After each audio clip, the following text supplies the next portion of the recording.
हाय दोस्तों, कैसे हो आप सब लोग। आई होप सब लोग ठीक होंगे। दोस्तों, आज हम बात करेंगे इंग्लिश के बारे में। दोस्तों, सोच रहा था मैं इस टॉपिक के बारे में कुछ डालने के लिए, लेकिन सोचा कि पहले मैं थोड़ा सा देख लूँ कि प्रॉब्लम्स क्या आती हैं इंग्लिश स्पीकिंग को लेके, जो बेसिकली हम एसएसबी में या अपनी personal day to day life में बात करते हैं। तो दोस्तों, हम बात करेंगे, कुछ चीज़ समझने की कोशिश करेंगे एंड उन फैक्ट्स के बारे में बात करेंगे जिसके बारे में जनरली लोग बोलते हैं। आप लोगों ने बहुत सारे वीडियोज़ में सुना भी होगा, like how to learn English, English कैसे सीखें 10 दिन में, 20 दिन में, 50 दिन में, 1 महीना, 2 महीना, 3 महीना। तो दोस्तों, स्टार्ट करने से पहले मैं अपने बारे में बता दूं। हाय दोस्तों, मेरा नाम अमित मलिक है एंड मैं एक एयरफोर्स पायलट हूं। एंड इस टॉपिक पे मैं इसलिए बात कर रहा हूं क्योंकि ये बहुत ही ज़्यादा एक इम्पॉर्टेंट चीज़ बन जाती है जब हम एसएसबी की बात करते हैं या फिर हम अपनी personal day to day life में हम एक डिस्कशन की बात करते हैं। डिस्कशन की बात किस लिए? रीज़न भी कि देखिए, हम फर्स्ट लैंग्वेज हिंदी को बोलते हैं, लेकिन हमारी सेकंड लैंग्वेज जो है इंग्लिश है। और फर्स्ट लैंग्वेज मैं हिंदी भी नहीं कहूँगा, बेसिकली हम अपनी मदर टंग की बात करते हैं, ठीक है। कोई नॉर्थ से है, कोई साउथ से है, ईस्ट वेस्ट, तो बहुत सारी भाषाएं हैं हमारे देश में। तो हर जगह की बोली सब अलग होती है। लेकिन जब हम सेकेंडरी लैंग्वेज, जो हम सेकंड लैंग्वेज की बात करते हैं, वो होती है इंग्लिश, क्योंकि उसको हमने एक तरीके से एक स्टैंडर्ड पैरामीटर मान लिया है कि इसमें अगर डिस्कशन नहीं हम कर सकते क्योंकि वो दूसरे के समझ में नहीं आती। तो ये एक लैंग्वेज है, ये एक वैसी लैंग्वेज है जो एक बैरियर क्रॉस करती है एंड इस लैंग्वेज के भरोसे हम जो है अपने विचारों का आदान प्रदान कर सकते हैं। Basically we can talk and we can understand what other person is trying to tell us or how he is trying to say anything. So now let's start. अब देखते हैं कि जब हम इंग्लिश की बात करते हैं तो आप इंग्लिश सीखे कैसे। बहुत सारे चैनल्स पे, बहुत सारे वीडियोस में आपने सुना होगा कि आप ऐसे कीजिए, वैसे कीजिए। तो मैं अपने पर्सनल ओपिनियन के हिसाब से, अपनी पर्सनल जो जैसे मैंने अपनी जर्नी शुरू की, मैं उसके हिसाब से आपको बताना चाहूँगा। रीज़न बीइंग, क्योंकि मैं खुद बता दूँ कि मैं भी इंग्लिश में बहुत अच्छा नहीं था। लोग क्या बोलेंगे आज के टाइम पे कि यार इस बंदे को तो आती है, अब ये हमें बताएगा। तो देखिए दोस्तों, उस लेवल तक पहुंचने के लिए यू हैव टू प्रैक्टिस। सबसे पहली चीज है प्रैक्टिस। अब इसमें इशू कहां से आता है? देखिए, सबसे पहले जब हमें स्टार्ट करना होता है, स्टार्ट करने के लिए इंग्लिश के बारे में हम जनरली क्या सोचते हैं कि भैया पहले अल्फ़ाबेट्स होते हैं। अल्फ़ाबेट 26 अल्फ़ाबेट हैं, उसमें हम कैसे इन अल्फ़ाबेट्स को यूज़ करके हम एक वर्ड बनाते हैं, वर्ड से कैसे एक सेंटेंस बनता है। Sentence means that should be a meaningful sentence, जिस सेंटेंस का कोई अर्थ हो, जिसका कोई मतलब बने। ऐसा नहीं कि हम कुछ ही बोल रहे हैं और बिना सिर पैर की बात जिसका कोई मतलब नहीं बनता। तो सेंटेंस हमेशा उस चीज के लिए यूज किया जाता है जो अपने आप में एक मीनिंग दे आपको, वैसी चीज जो अब आप बोलें तो दूसरे को समझ में आए। तो शुरू करते हैं कि भैया करना कैसे है। तो दोस्तों, करने के लिए सबसे पहले तो देखिए, आपको इंग्लिश के वर्ड्स सीखने पड़ेंगे एंड इसके लिए हम कैसे भी बोल लें, क्योंकि देखिए हमें कॉन्सोनेंट्स एंड वाउल्स के बारे में पता ही है कि भैया 26 अल्फाबेट है, 21 कॉन्सोनेंट्स हैं, 5 वाउल्स होते हैं, ए ई आई ओ यू, जिसके साथ में A N the and all, जो बहुत सारी चीजें होती हैं, ये बन जाती हैं ग्रामर का पार्ट। तो देखिए, आपको अगर इंग्लिश सीखनी है तो आपको इंग्लिश सुननी पड़ेगी। सुनने के लिए क्या मैं बोलता हूँ, क्योंकि देखिए हम इंडियन हैं, हमारी लैंग्वेज थोड़ी सी अलग है, हमारा एक्सेंट थोड़ा सा अलग है। तो उसके लिए आप वो वीडियो सुनिए जिसमें हमारी एक्सेंट में बात की जाती है। रीजन बीइंग कि अगर आप कोई दूसरी लैंग्वेज में सुनेंगे, या आप जैसे हम बोलते हैं कि आप इंग्लिश मूवीज देखिए देखिए, लेकिन जैसे जिसका एक्सेंट हमारे से मिलता जुलता हो, क्योंकि जब वो चीज कोई बंदा बोलता है, अंग्रेजी में कोई बात करता है, एक सेंटेंस बनाता है, जैसे उसको फ्रेम करता है, तो हमें समझ में आना चाहिए। हम हर टाइम नीचे लिखे हुए सबटाइटल पे डिपेंड नहीं कर सकते, क्योंकि आधे टाइम तो आप सबटाइटल को पढ़ते रह जाएंगे। तो जब हम कोई एक सेंटेंस बोलते हैं, उसकी अपनी एक वैल्यू होती है, एक इंपॉर्टेंस होता है, आप कुछ चीजों पे जोर देते हैं। लेकिन जब वही आप एक चीज उसको पढ़ रहे होते हैं, तो पढ़ने में क्या होता है, जब आपको, जैसे हम क्या बोलते हैं, एम्फोसाइज ऑन दिस थिंग, इसका मतलब है कि इस चीज पे जोर दो। पढ़ते टाइम उस चीज पे जो हम जोर देने की बात करते हैं, किसी पर्टिकुलर वर्ड पे, जिससे जो है, जो हमने सेंटेंस बनाया है, उसका मीनिंग थोड़ा सा अलग से निकल के आता है। तो वो चीज अगर आपको सीखनी है तो उसके लिए आपको इंग्लिश पढ़नी पड़ेगी, ऑब्वियस सी बात है। एंड तो देखिए, मैं एक चीज़ के बारे में बोलता हूँ कि आपको चाहिए तो आपको एक अच्छा इंग्लिश टीचर या जो भी आपके ग्रुप में हो, जिस बंदे को अंग्रेजी अच्छी आती हो, उसके साथ में आपको बैठ के बात करनी चाहिए। ये एंड मैं आपको बता दूं कि ये फॉरमोस्ट एंड एक बेसिक रीज़न है, ठीक है? अगर आपको समझनी है तो आपको इसको अप्लाई करना ही पड़ेगा। आप सिर्फ सुन के देखिए, सुनने की हम चीज़ सुन तो लेंगे, लेकिन जब आप उसको अप्लाई करने लगेंगे, जब आप कोई सेंटेंस बोलना शुरू करेंगे, तो उसमें ग्रामेटिकल मिस्टेक्स बहुत ज़्यादा हो जाती हैं। तो वो ग्रामेटिकल मिस्टेक्स नहीं होनी चाहिए। उसके लिए हमें एक टीचर चाहिए। देखिए, आप किताबों से भी पढ़ सकते हैं, लेकिन किताबें अगर मैं आपको बोलूँ तो जैसे आप इंग्लिश की किताब उठाइए, चैप्टर्स हमेशा जो होते हैं किताबों में एक हिसाब किताब से अरेंज किए जाते हैं। स्टार्टिंग में पहले आप एक वर्ड से आप कैसे इसके साथ में A N the tense form, कि भैया आप प्रेजेंट में बात कर रहे हैं, फ्यूचर में बात करनी है, कि जो चीज़ जा चुकी है हम पास्ट की बात करते हैं।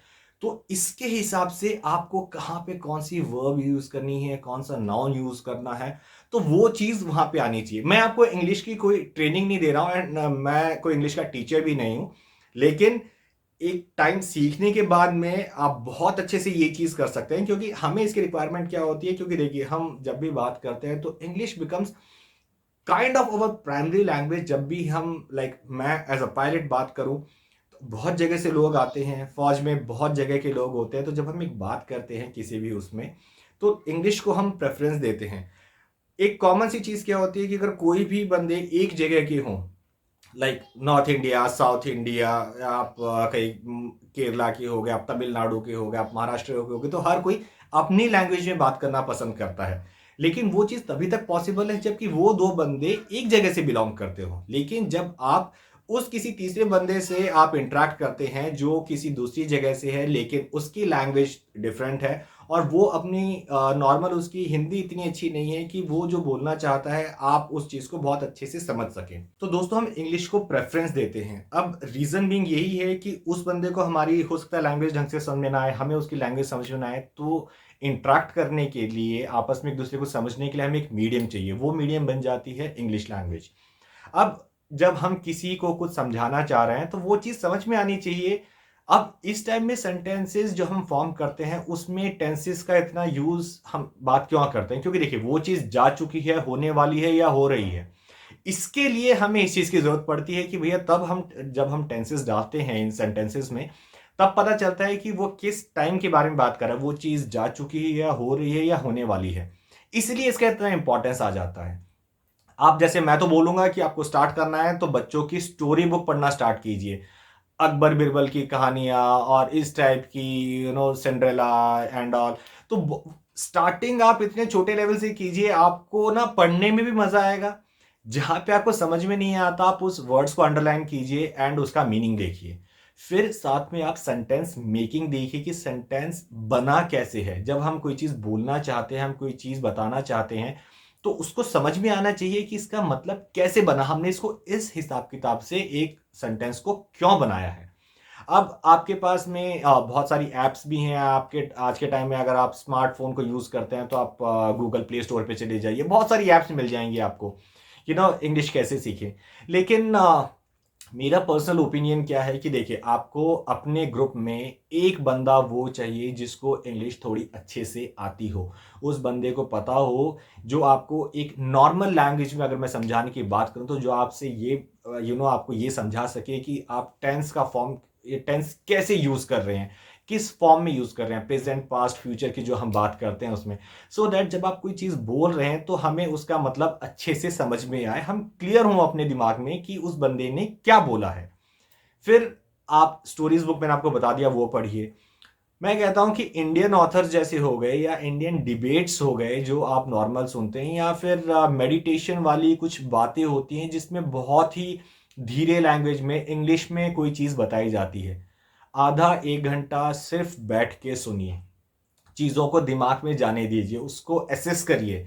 दिमाग में जब प्रोसेसिंग चलती है तो हम समझ पाते हैं। थोड़ा सा हमें टाइम लगेगा इनिशियली, लेकिन जब आप उसको टाइम दोगे तो वो चीज़ आपको धीरे धीरे समझ में आएगी। लोग क्या बोलते हैं कि 2 महीने में इंग्लिश स्पीकिंग सीख जाओगे। यार, अगर इंग्लिश स्पीकिंग आप 2 ही महीने में सीख जाते तो जो कोर्सेज हम बचपन से पढ़ते आ रहे हैं, लैंग्वेज का जो स्टैंडर्ड होता है वो भी धीरे धीरे इंक्रीज होता है। हमारी हर क्लास में इंग्लिश होती है। हम बचपन से पढ़ना शुरू करते हैं और कब तक आप आके देखिए कि हर जगह पे इंग्लिश चल रही होती है, लेकिन जैसे जैसे हम एडवांस करते हुए आगे बढ़ते हैं तो भी हमें बीच बीच में प्रॉब्लम फेस होती है। हम क्यों उस प्रॉब्लम को फेस करते हैं? रीजन यही है कि डिफिकल्टी लेवल जो है स्टेप बाय स्टेप इंक्रीज होता जाता है। तो उसको समझने के लिए हमारा बेस क्लियर होना चाहिए। और बेस क्लियर होने के लिए दोस्तों मैं आपको बता दूं, आप किताब पढ़िए, आप सेंटेंस मेकिंग सीखिए। इस चीज के लिए आपके लिए एक टीचर या फिर एक वो बंदा आपके ग्रुप में, आपके फ्रेंड सर्कल में, आपकी फैमिली में, कोई भी वो बंदा हो सकता है जो आपके साथ इंग्लिश में बात करे एंड आपको जहां पे आप गलतियां कर रहे हैं उसके बारे में आपको समझाए। कुछ लोग पीछे क्यों रहते हैं कि वो क्या सोचते हैं कि यार पहले मैं ये सारी चीजें समझ लूं कि भैया कैसे है word, sentence making, verbs, noun, pronoun, proverb and उसको कहां पे कैसे क्या यूज करना है, तब उसके बाद मैं बोलना शुरू करूंगा। यार तब तक बहुत लेट हो जाएगा। इतना टाइम अगर आपको चाहिए तो आप फिर उसका कितना लंबा शेड्यूल बनाओगे, आप वो देख के चलो। आप क्योंकि सीखना चाह रहे हो बात अच्छी है, लेकिन उसके साथ में आपके पास में उस सब्जेक्ट को देने के लिए टाइम भी तो चाहिए। आप पूरा दिन तो ऐसे नहीं हो सकता कि आप दिन के 4 से 5 घंटे आप सिर्फ इंग्लिश को ही दे रहे हो। आपको सीखनी है, जोर देना पड़ेगा। तो मैं बोलूंगा कि आप हाँ दिन में 2 घंटे 2.5 घंटे तो आप उसको कम से कम दीजिए, क्योंकि आपको वो चीज़ सीखनी है। वो चीज़ आपके लिए एक तरीके से नहीं है, आपको उस पर ज़्यादा जोर देने की ज़रूरत है। तो उसके लिए आप जैसे मैंने बोला डिबेट्स सुनिए, जैसे मेडिटेशन वाली जो नॉर्मल बातें होती हैं उस म्यूजिक के साथ में वो चीज ध्यान से सिर्फ सुनते रहिए। सुनना जरूरी है। सुनने के बाद में जो आपने सीखा, जो आपको समझ में आया, आप उसके बाद में धीरे धीरे बोलना शुरू कीजिए। आप शीशे के सामने खड़े होकर बात कीजिए, खुद से बात कीजिए अंग्रेजी में, किताबें पढ़ के आप पढ़िए। अपने सामने खड़े हो जाए शीशे के सामने, जो आपने पढ़ा उसको देख के अपने आप से बात कीजिए। एक कन्वर्सेशन स्टार्ट कीजिए अपने साथ में। चीजों को देखने के बाद में एटलीस्ट उसे लिखिए। मैं कहता हूं आधा एक पन्ना आप लिखो। शुरू शुरू में आधा एक पन्ना लिखो, कम से कम टाइम लो, 15 दिन, 20 दिन, 25 दिन, आप आधा एक पेज डेली लिखो। उसके बाद में जब आप चीजें धीरे धीरे सीखना आपको समझ में आने लगती हैं, then try and proceed ahead, right around 2 pages.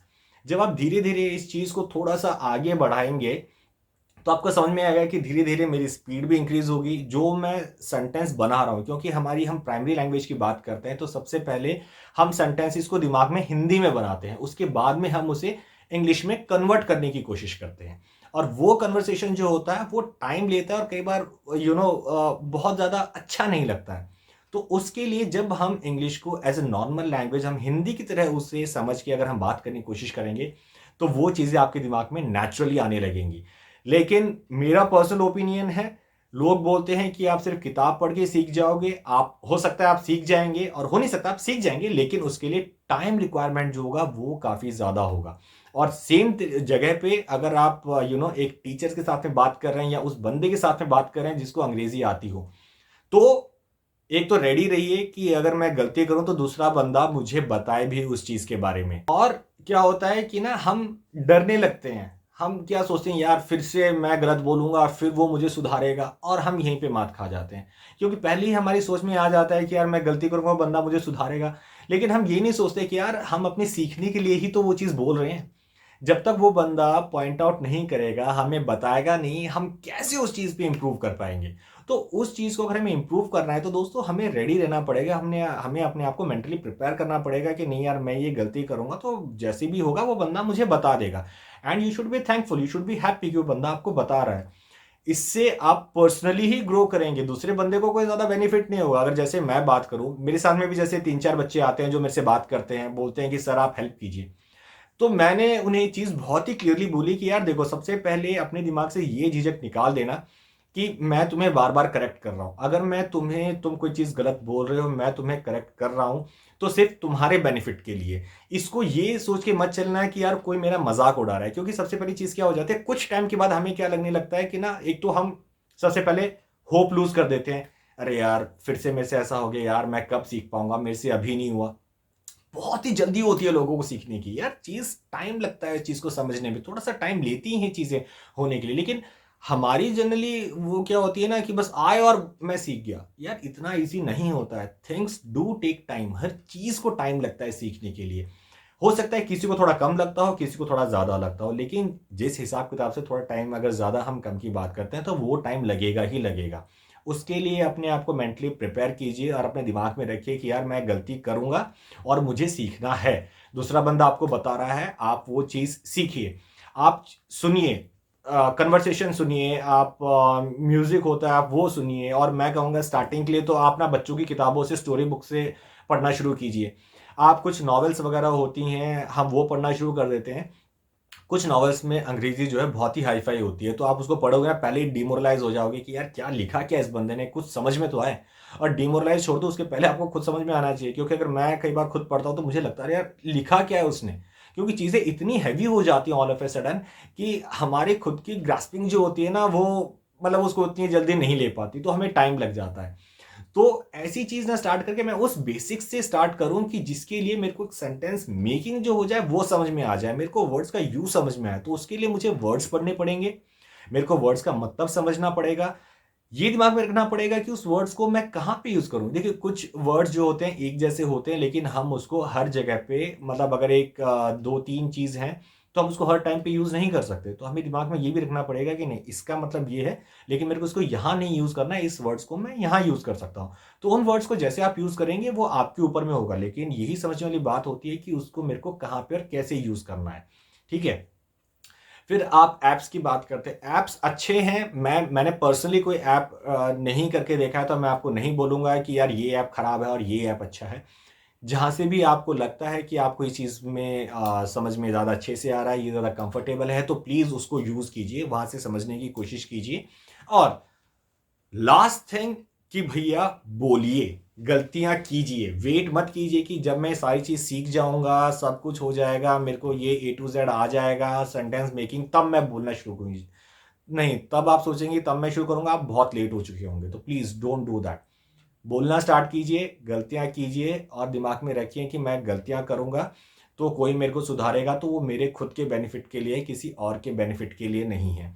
आप नॉर्मली अगर देखना चाहेंगे तो आप गूगल ऐप वगैरह हो गई या बहुत सारी आपको मिल जाएँगी। आप गूगल क्रोम वगैरह पे आप सर्च कर लीजिए, नेट पे सर्च कर लीजिए, आप सिर्फ़ डालेंगे इंग्लिश स्पीकिंग ऐप्स, तो आपको बहुत सारी मिल जाएँगी, हाउ टू लर्न इंग्लिश, बहुत सारी ऐप्स मिल जाएँगी। वो मैं आपके कम्फ़र्ट लेवल पे छोड़ता हूँ कि आपको किस उससे ज़्यादा बेटर समझ में आता है। आप डाउनलोड कीजिए, देखिए, जैसे जो समझ में आता है उसको यूज़ कीजिए, लेकिन फ़ॉरमोस्ट थिंग इज़ बोलिए, गलतियाँ कीजिए और उस बंदे के साथ में बात कीजिए, अपना ग्रुप बनाइए और वहाँ पे बात कीजिए इंग्लिश में। आप बोलते हैं rather than messaging, I would say कि साथ में दोस्त लोग कभी भी मिलते हैं, बैठते हैं, बात करते हैं, इंग्लिश में कन्वर्सेशन स्टार्ट करने की कोशिश कीजिए, वहाँ पे इंग्लिश में बात करने की कोशिश कीजिए। समझ में आएगा, कहाँ मैं कैसे क्या गलतियाँ कर रहा हूँ। दूसरा बंदा होगा आपको समझाने की कोशिश भी करेगा, तो उस वे में आप ज़्यादा अच्छे से सीखेंगे और ज़्यादा जल्दी सीखेंगे। तो दोस्तों यही है एक नॉर्मल अंडरस्टैंडिंग। सिर्फ़ सुनी-सुनाई बातों पे मत जाइए कि आप ये चीज़ कर लेंगे तो आप इतने दिन में सीख जाएँगे, ऐसा नहीं होता है। हर चीज़ को टाइम लगता है, लेकिन वो हम पे डिपेंड करता है कि हम उस टाइम को कैसे मैनेज करें हैं एंड हम उस चीज़ को कितनी जल्दी हम उस चीज़ को सीख सकें। तो दोस्तों ये था मेरी तरफ से। प्लीज़ वीडियो को लाइक कीजिएगा, सब्सक्राइब कीजिएगा और जो भी बंदा सीखना चाहता है तो उसको सही फैक्ट्स बताइए। आस्क हिम कि भैया आप वीडियो देखो, समझ में आएगा कि कौन बंदा आपको क्या बोल रहा है और सच्चाई किस चीज़ में है। कौन-सी चीज़ आपको कैसे हेल्प करेगी, रादर देन सिर्फ़ सुने-सुने बातों में जाने की बजाय आप उस चीज़ को अप्लाई करके देखिए और तब समझने की कोशिश कीजिए। आप ज़्यादा बेटर एंड ज़्यादा अच्छे से एंड ज़्यादा जल्दी आप सीख पाएँगे। सो दैट्स इट दोस्तों मेरी तरफ से। प्लीज़ स्टे ट्यून्ड, कुछ नए फैक्ट्स लेके, कुछ नई स्टोरीज़ लेके आएँगे। So till that time take care, bye bye and Jai Hind.